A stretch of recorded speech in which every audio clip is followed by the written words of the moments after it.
너는 그러나 너는 제의 말씀으로 함께 말씀 듣도록 하겠습니다. 오늘 말씀 보면요, 그러나 너는 이렇게 하라 라고 표현했는데요, 우리가 읽었던 14절에 보니까요, 그러나 너는 배우고 확신한 일 가운데 거하라 라고 표현하고 있어요. 너는 배웠고 확신한 일 가운데 거하라 라고 표현하고 있어요. 우리가 확신하는 것이 무엇입니까? 확신하는 것, 변하지 않는 것. 우리의 상황들을 보면요, 우리가 믿었던 하나님을 향한 고백도 흔들려 버리고요, 어느덧 작아져 버리고 없어져 버릴 때가 참 많이 있어요. 그 확신하는 것 안에 거해야 되는 건 알겠는데 그것이 뭔지 흐릿해질 때가 참 많이 있어요. 그래서 오늘 이 말씀, 우리의 처해진 상황이나 이 말씀이 쓰였던 이때 상황이나 참 힘든 상황임을 한번 먼저 보기를 원하는데요, 우리가 읽었던 3장 우리 1절부터 한번 더 말씀을 보겠습니다. 1절부터 5절까지 말씀을 읽을 텐데요, 우리 자막을 통해서 함께 읽어보도록 하겠습니다. 3장 1절 시작. 너는 이것을 알라. 말세에 고통하는 때가 이르러 사람들이 자기를 사랑하며 돈을 사랑하며 자랑하며 교만하며 비방하며 부모를 거역하며 감사하지 아니하며 거룩하지 아니하며 무정하며 원통함을 풀지 아니하며 모함하며 절제하지 못하며 사나우며 선한 것을 좋아하지 아니하며 배신하며 조급하며 자만하며 쾌락을 사랑하기를 하나님 사랑하는 것보다 더하며 경건의 모양은 있으나 경건의 능력은 부인하니 이 같은 자들에게서 네가 돌아서라. 아멘. 오늘 말씀 보면 말세 때에 나타나는 징조에 대해서 이야기하고 있는데요, 1절부터 4절까지 말씀 보니까 자기를 사랑하고 돈을 사랑하고 부모를 거역하며 비방하고, 계속 원통함을 풀지 못하고 많은 어려운 상황들과 아픈 상황들이 이렇게 나열되어 있어요.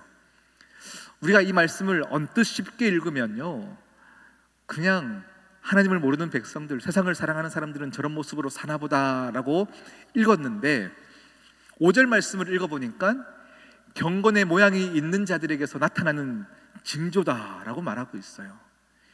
경건의 모양은 있으나 경건의 능력대로 살지 못하는 우리 믿는 자들의 모습 안에서도 이런 모습으로 살 수 있다라고 말씀하고 있어요. 그리고 우리 5절 이후의 말씀을 계속 읽어보면 그 다음 뭐라고 말씀하냐면, 이제 내가 각오하고 하나님 잘 믿기로 결정하여서요 거룩하게 살려고 노력했는데 주위의 환경들이 안 따라주는 거예요. 나를 하나님 더 잘 믿기로 나는 결심하였고 믿는데 주위의 사람들이 시험 들게 하는 거예요. 막 갖가지 아픈 모습으로 경건에 이르지 못하게 나를 방해하는 요소들이 참 많이 있다라고 하는 건 거죠. 오늘 이후의 말씀 보니까 많은 주위에 나를 못 믿게 만들고 시험 들게 하는 사람들의 이름들이 나열되어 있고요, 그렇게 나를 박해하는 사람들이 있을 것이다를 얘기하고 있어요. 그런 모든 것들이 말씀이 적혀 있다가 14절에 가니까 그러나 너는 이렇게 말하고 있어요. 그러나 너는 네가 배운 것을 그리고 확신하는 것을 믿고 거기에 거하라 말씀하고 있는 거예요. 여러분, 우리 주위를 보면요, 또 여러분의 믿음의 행적들을 한번 기억해 보시면 참 많은 아픔들이 있어서 더 잘 믿고 싶은데 저 사람 때문에 못 믿겠고 이런 상황 때문에 참 믿기가 힘들고, 그래서 많은 믿는 사람들이 시험 들었다라고 얘기해요. 교회 다니는 사람들이 어떻게 저럴 수 있어? 라고 얘기하며 믿기를 거부하고 하나님 말씀대로 살기를 거부하기로 결단하면서 막 의지적으로 막 살아내려는 사람들이 있어요. 상처받을 수 있고 아플 수 있어요. 교회 다니는 사람들은 사랑이 많아야 되는 것도 알겠는데 저 사람을 보니 시험 들었다 하여서 막 도망치는 삶들 살고 있는 우리의 모습을 볼 때가 참 많이 있어요. 저와 함께 사역하고 있는 우리 임재미 목사님이 우리 15년간 선교사님으로 이렇게 사역하셨잖아요. 함께 평상시에 대화를 나눠보면 선교지에서 선교의 현장들에 대한 이야기들을 참 많이 들어요.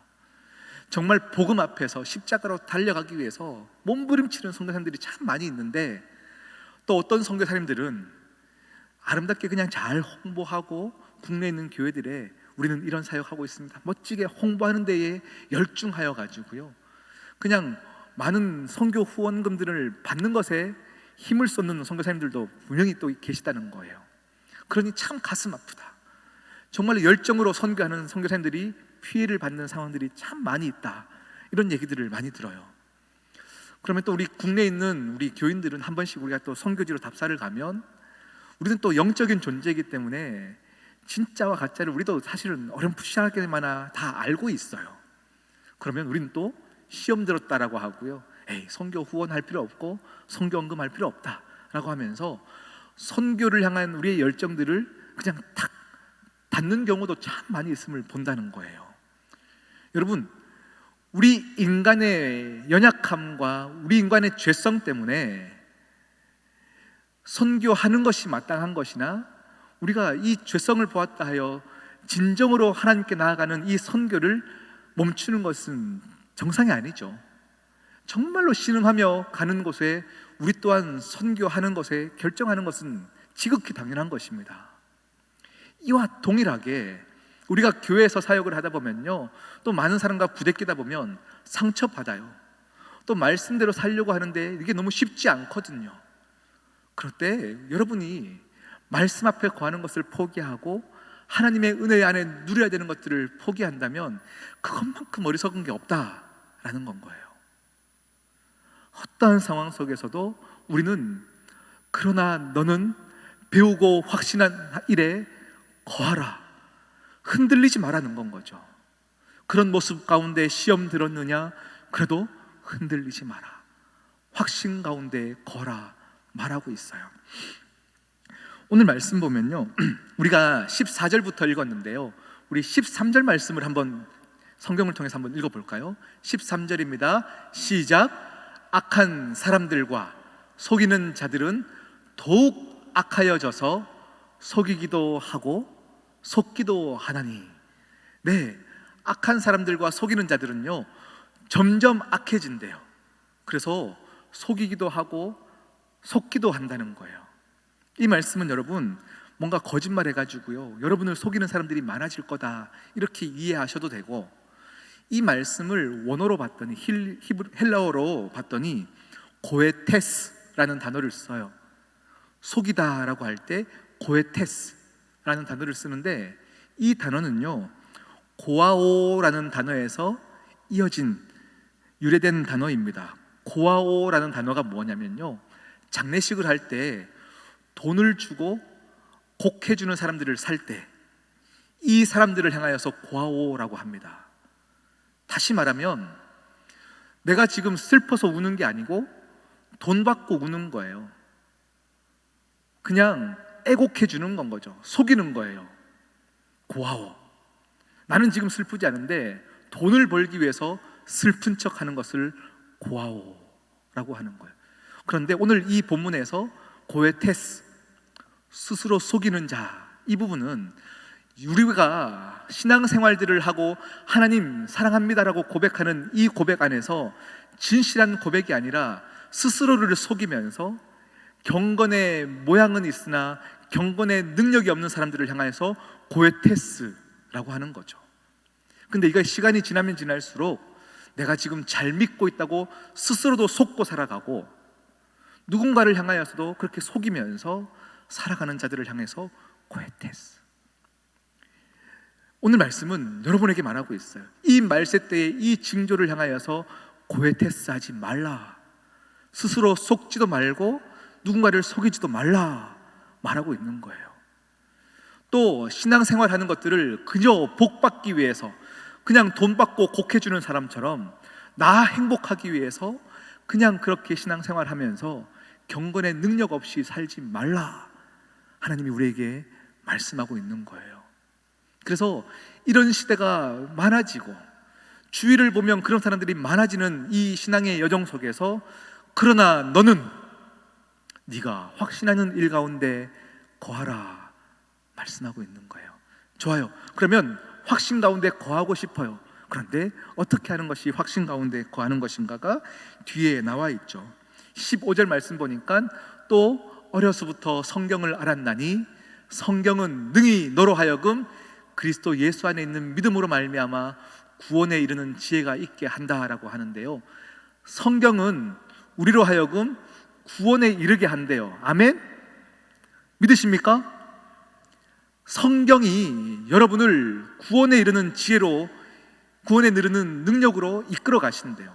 제가 이 15절 말씀을 읽는데 너무 위로가 되어지는 것이 두 군데가 있었어요. 첫 번째가 뭐냐면 성경은 능히라는 단어였어요. 능히. 우리의 상황과 처지와 상관없이 성경은 여러분의 어떤 모습이든지 그냥 능력으로 과감하게 이끌어 가신다라는 거예요. 하나님의 의지가 보였어요. 성경은 능히 너희로 하여금 구원에 이르게 한다라는 거예요. 그리고 두 번째가 뭐냐면 오늘 15절 말씀 한 번만 더 볼까요? 성경은 능히 너로 하여금 그리스도 예수 안에 있는 믿음으로. 누구의 믿음요? 그리스도 예수 안에 있는 믿음이래요. 나의 믿음으로 말미암아 구원받는 것이 아니라 그리스도 예수 안에 있는 믿음으로 구원을 받는데요. 우리는요, 내가 하나님을 사랑합니다, 하나님 잘 믿습니다, 하나님 배반하지 않습니다라고 얘기하면서 우리가 확신 있게 구할 수 있음을 믿는데, 우리의 믿음은 우리가 조금만 힘들면, 조금만 시험 들면 우리의 믿음은 온데간데 없어져 버려요.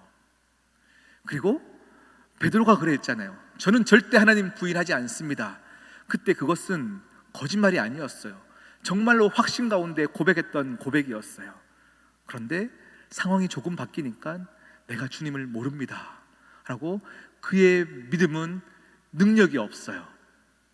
그런데 오늘 말씀을 보니까 뭐라고 말씀하셔요? 예수 그리스도 안에 있는 믿음으로 너희를 구원에 이르게 하겠다는 건 거죠. 할렐루야. 우리 주님에 있는 그 믿음, 어떤 믿음이죠? 너희를 내가 사랑하는, 너희를 포기하지 않겠다는 그 믿음, 주님의 믿음으로 우리를 인도하시겠다라는 거예요. 그것이 성경에서 너희가 찾을 수 있다라고 말하고 있는 거예요. 중요한 건 뭐냐면요, 하나님이 우리를 끝까지 포기하지 않겠다라고 말씀하셨던 사랑은 변하지 않아요. 문제는 우리가 처해진 상황에 따라 어떨 때는 굉장히 믿음이 있고 어떨 때는 믿음이 없어지는 게 문제죠. 그러니 너는 이렇게 힘들 때에, 이 말세 때에 계속 말씀 안에 거해야 내가 너를 끝까지 포기하지 않는다는 그 확신 가운데 있는 믿음을 믿을 수 있을 것이니, 그러하기 때문에 너는 확신 가운데 거하여 말씀을 사모하라 이야기하고 있는 거예요. 우리가 말씀 한 구절 더 보는 것, 우리가 성경 제34차 완독 작전을 하는 것, 우리가 성경을 한번 다 읽고 나면 하나님 입장에서 뭐가 좋아질까요?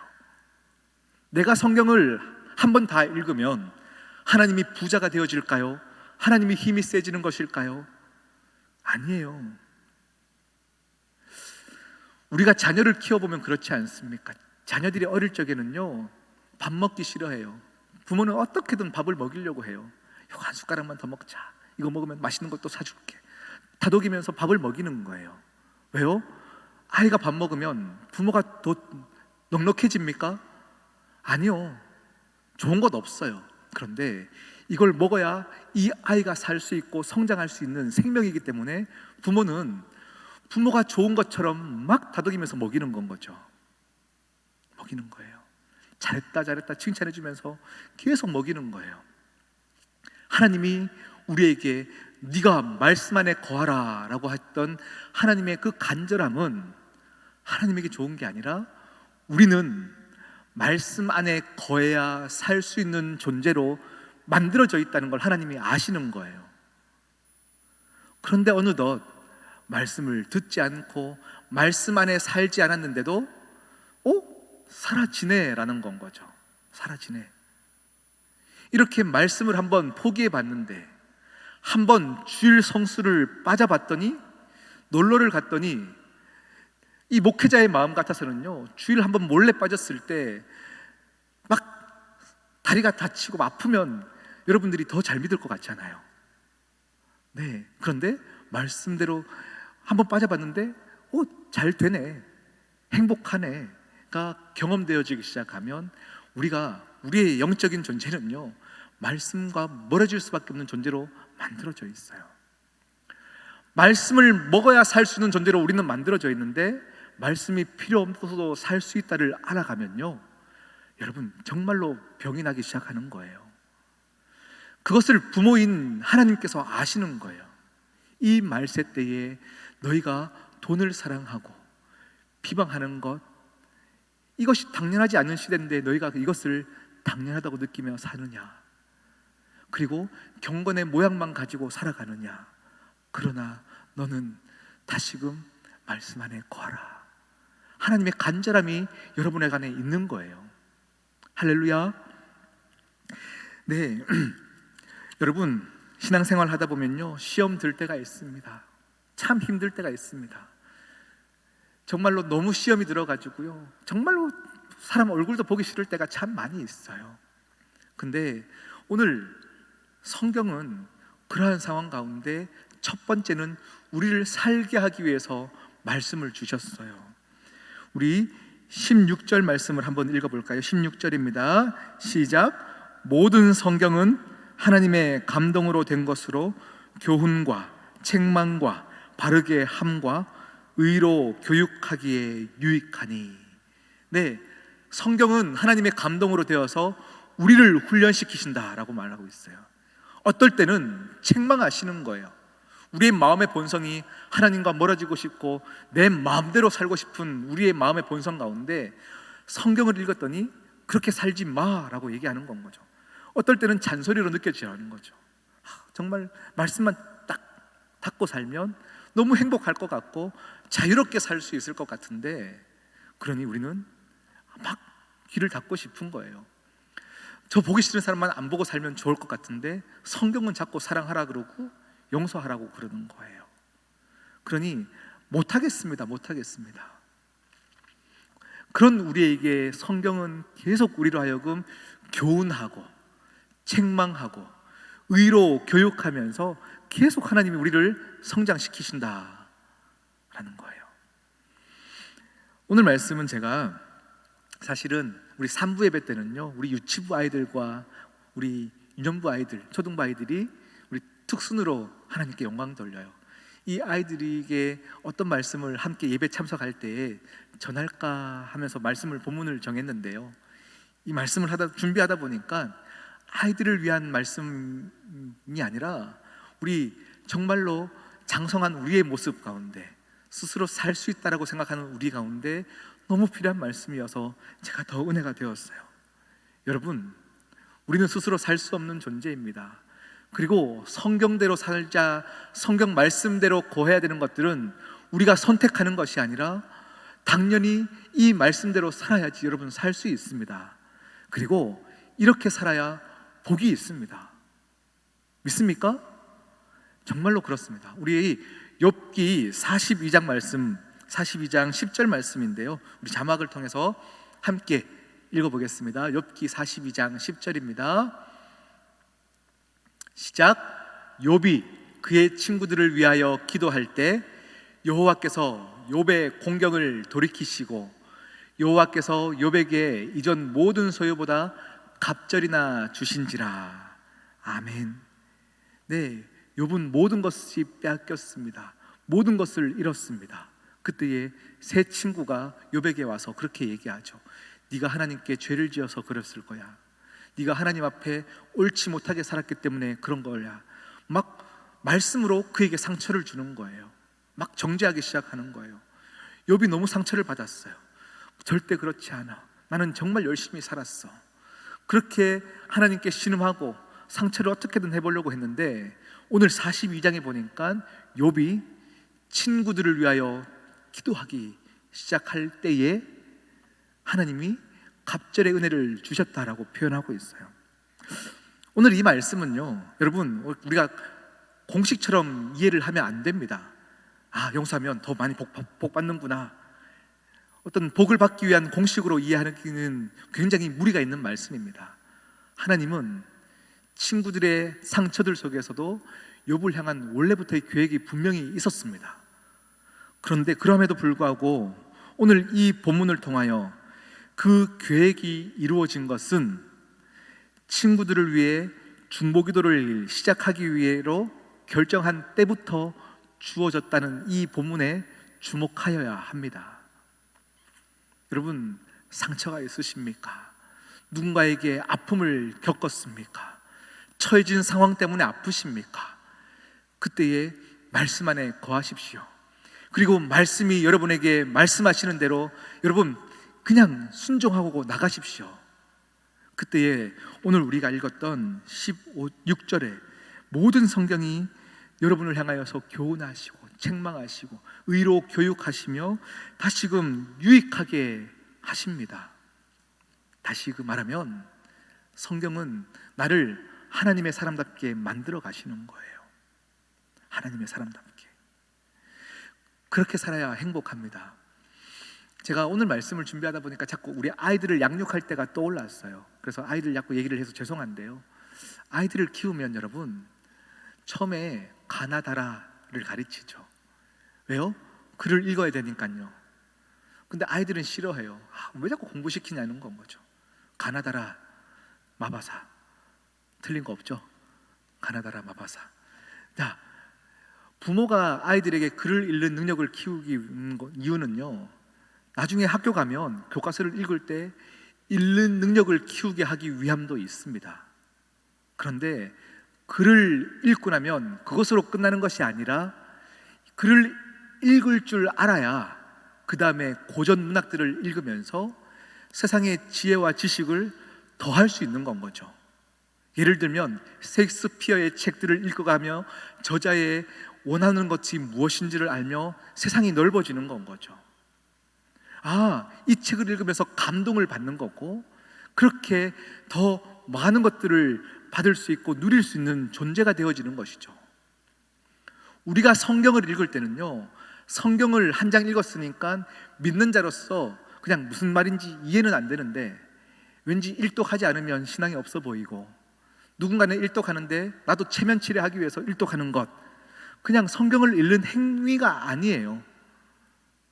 이것 하면 하나님이 기뻐하시겠지, 하나님 믿는 백성이니까 무슨 말인지도 모르겠는데 일독해주자 라는 마음으로 하는 것이 아니라, 성경을 읽는 목적, 그리고 우리가 신앙생활하는 목적은 하나님을 알아가기 위해서예요.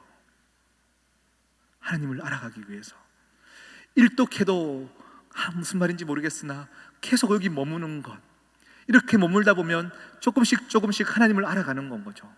내가 지금까지 배웠던 하나님, 그런데 말씀대로 살려니 너무 아픈 거예요. 가슴이 아프고 못하겠고 도저히 엄두가 안 나고, 그런데 또 해보는 것, 그랬더니 더 크신 하나님이 경험되어지는 거예요.